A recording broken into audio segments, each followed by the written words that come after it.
గీతుతో బాగుందా? శుభ్రంగా హౌస్లోని మీ ఇద్దరికి డిస్కషన్ అయిన తర్వాత బయటకు వచ్చాక మీరు ఆమె ఏదో హాస్పిటల్ ఇష్యూ హెల్ప్ చేసిన తర్వాత తను స్టోరీ పెట్టి అంత జరిగింది ఏంటన్నా కథ? వాళ్ళ నాన్నగారికి అనుకోకుండా మాట్లాడుతున్నప్పుడు వాళ్ళ మదర్ మాట్లాడారు.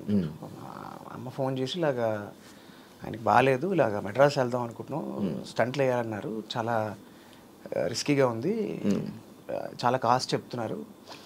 అదేంటి సరే నాకు అంటే మన జీవితంలో మనకి కొన్ని కొన్ని వరాలు దొరుకుతాయి. ఆ వరాలు ఏంటి అంటే దేవుడు ఇచ్చిన వరాలు ఏదో మ్యాజికల్గా అవి ఉండవు, మనుషుల రూపంలో ఉంటాయి. అలా నా జీవితం దొరికిన ఒక వరం ఆదర్శ్ అన్నపరెడ్డి అని ఒక డాక్టర్. ఆయన ఎవరో కాదు, మన సన్షైన్ గురువారెడ్డి గారి అబ్బాయి. అలాగే లిటిల్ సోనే సినిమాలో నా చెల్లిగా యాక్ట్ చేసిన బన్నీ కావ్య వాళ్ళ సొంత అన్నయ్య. సో తను నాకు చాలా చాలా ఇష్టమైన వ్యక్తి. ఇంకా అసలు అది ఒక వేరే లెవెల్. అది నాకు ఎంత ఇష్టమైన తర్వాత అది దాదాపు స్పెషల్ ఎపిసోడ్ చేయాలి మనం. సో తన ద్వారా నాకు అక్కడ డాక్టర్స్ చాలామంది కాంటాక్ట్ ఉంటాయి. లేదమ్మా నాకు ఇక్కడ తెలిసిన వాళ్ళు, నా ఫ్రెండ్సే చాలా మంచి వాళ్ళు, నేను మాట్లాడతానని చెప్పి వాళ్ళతో మాట్లాడితే ఆయన అద్భుతంగా ట్రీట్ చేశారు. వాళ్ళు అనుకున్న దానికన్నా చాలా తక్కువ కాస్ట్లో చాలా సేఫ్గా 2 స్టంట్స్ వేసి ఆయన is out of danger. So అది నేను చేశాను అనుకుంటుంది, నేను చేసింది డాక్టర్లు చేశారు, ఆదర్శ్ వాళ్ళు అయింది పని.